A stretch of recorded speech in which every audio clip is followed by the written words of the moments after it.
Os presos tentavam forçar as cabeças pelas grades para olhar quem fizera aquele som. Marcos não mexera um único músculo, segurando o máximo que podia sua curiosidade. Eventualmente, alguém lhe traria a informação. Eu te disse, ele gritou para a platina que se amontoava em meio aos outros presos para ver se era sua salvação que se aproximava.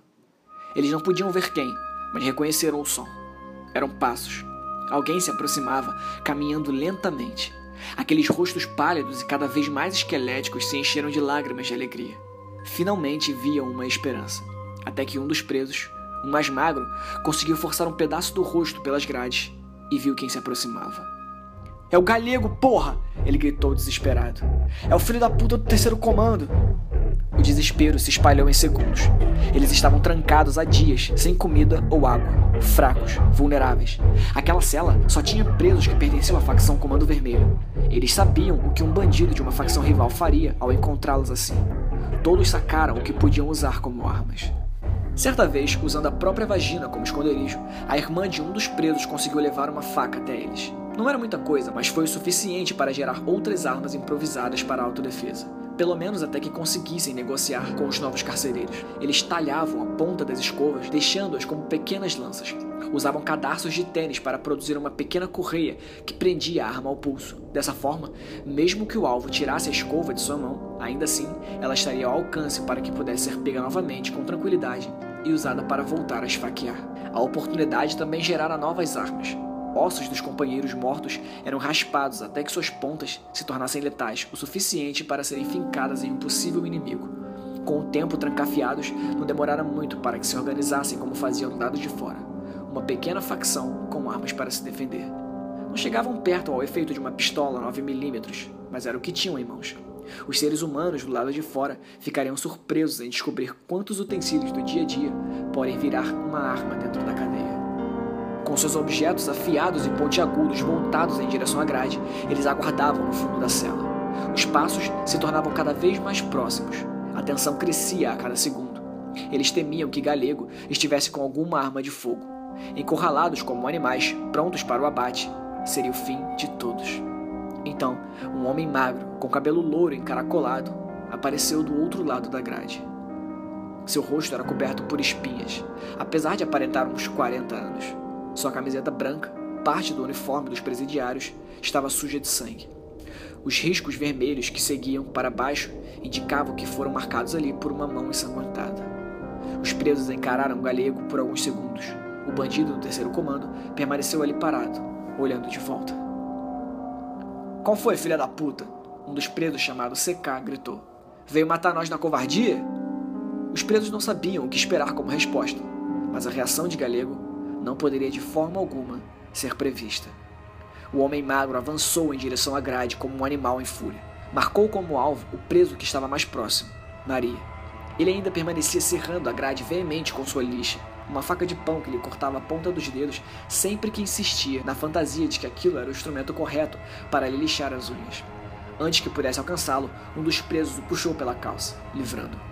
Galego agia como se as grades não estivessem ali e ele quisesse atravessá-las. As ignorava completamente e forçava o corpo contra elas, esticando os braços tentando alcançar os homens dentro daquela pequena cela. Marcos se levantou do seu lugar com a mesma calma e lentidão que os passos de Galego se iniciaram. Ele se aproximou e se pôs de frente a seu inimigo. Alguns centímetros separavam perigosamente Marcos das mãos de Galego com dedos rígidos como garras. Sem se incomodar com o olhar demoníaco do homem à sua frente, Marcos tomou o facão da parte de trás de sua calça. A lâmina de mais de 10 centímetros brilhava na penumbra da cela. O semblante de confiança que Marcos mantivera durante todo aquele caos agora se fora. Havia algo errado. Galego sequer sentiu o golpe. Todos os presos amontoados na parede tentavam entender o comportamento do inimigo.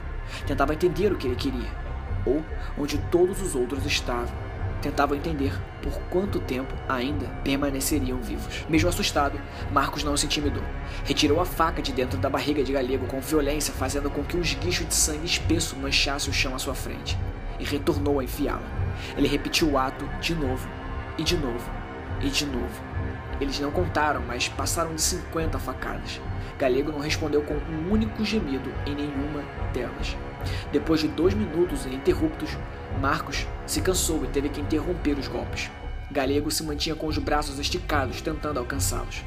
As peças começavam a se encaixar na cabeça de Marcos, e ele se arrependia de um comentário que fizera mais cedo.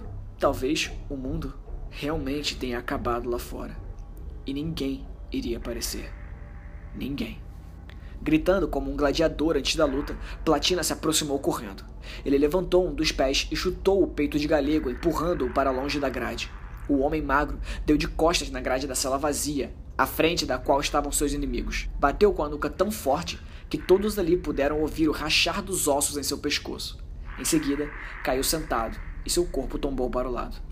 Todos se entreolhavam atônitos, buscando uma explicação racional para não surtar naquele momento. Até o transe psicótico de Maria foi rompido. O homem estava de joelhos no chão, chorando. "Que porra é essa?" Seká disse com os olhos arregalados devido à situação que se encontravam. Seká e Platina eram da mesma facção, mas já tiveram inúmeras desavenças dentro da cadeia. Se não fosse Marcos para ameaçá-los caso não parassem de discutir, os dois já tinham se matado há muito tempo. "E aí, Marcão?" Platina disse, ignorando o comentário de Seká. "Ainda vamos ficar esperando?" Toda a racionalidade de Marcos se esvaía pouco a pouco. Quanto mais ele tentava compreender a situação, mais sua cabeça doía e a sensação de impotência o dominava. Mesmo atrás das grades, ele mantinha contato com o mundo lá fora. Ainda mandava e desmandava, ordenava assassinatos, controlava a venda de drogas em vários pontos. Porém, agora ele era apenas mais um, perdido e espremido naquele caos sufocante. Todos estranharam quando policiais retiraram os presidiários um a um das celas e os levaram alegando uma transferência de emergência. No entanto, não tinham muito o que fazer senão obedecer. A última cela a ser esvaziada era a deles. Toda a ala 8 foi transferida em questão de horas, mas aquela única cela permaneceu no mesmo estado, como se estivessem sido esquecidos, como se eles não existissem. Mas foi quando o sinal dos celulares caiu e a comida acabou que o horror se iniciou. Era como ser enterrado vivo, só que em um túmulo coletivo. Abandonados em um caixão de 4 metros quadrados, tendo como única salvação a água da velha torneira do banheiro, que na verdade era somente uma pia e um vaso sanitário no canto da cela. Marcos fora o último a aceitar aquele cruel destino, mas todos sabiam que sua hora chegaria. Pela primeira vez, sentia que aquele era o momento. O traficante passou as mãos entre os cabelos crespos. A pele marrom começou a suar excessivamente, e seu olhar calmo parecia extremamente forçado, e denunciava o pânico que ele tentava esconder. "Eu não sei, porra, e faz esse filho da puta calar a boca antes que eu esfaqueie ele também."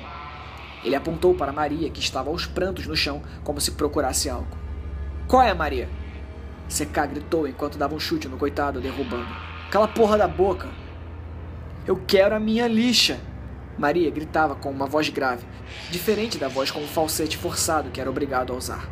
"Cadê a minha lixa?" O burburinho entre os presos era ensurdecedor. Cada um tinha sua teoria sobre o que estava acontecendo e queriam compartilhar em voz alta. O que nenhum deles tinha era uma solução, um plano para vencer aquele inferno. Esse arrombado estava possuído ou o quê? Seká questionou apavorado enquanto observava o corpo de Galego contorcido em uma posição não humana. "Sabe o que nós temos que fazer?" esbravejou Platina. "Nós vai abrir um buraco nessa porra dessa parede." "A sua ideia é mais estúpida que a do Maria, cara." Marcos o repreendeu. "Essas paredes são de concreto, metros de concreto. E mesmo que consiga, não vai dar em lugar nenhum, só vai dar provavelmente em outra cela." "Então pense em alguma coisa, porra. Tu só sabe ficar falando que tudo vai dar errado?" Platina explodiu. "Oh, baixa a bola, meu irmão." Marcos entortou o pescoço e se aproximou de Platina com um olhar feroz, tentando intimidá-lo. "Eu quero a minha lixa!"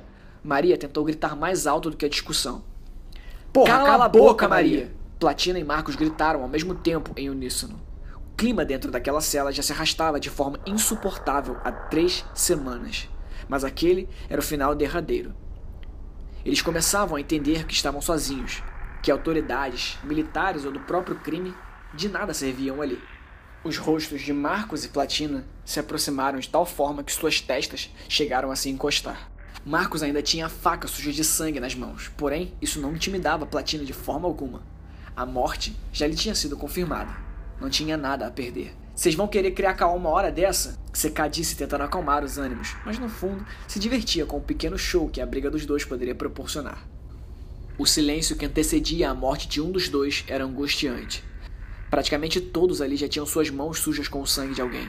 A maioria tinha inclusive os dentes sujos.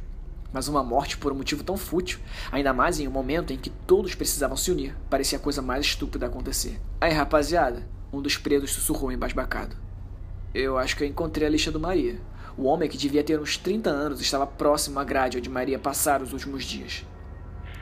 O dedo com sangue seco, preso embaixo das unhas, deslizou por uma das grades enquanto ele mostrava ao resto do grupo o que havia descoberto.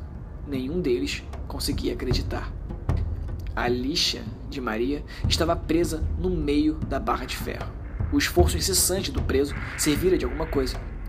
Todos se jogaram em cima do homem louco de peruca em uma felicidade jamais vista. Todos queriam beijá-lo e agradecê-lo. Caralho, Maria! Quem diria que a tua loucura ia salvar a gente, hein? Eles gritavam enquanto abraçavam o homem que não entendia o que acontecia e só queria encontrar a sua lixa.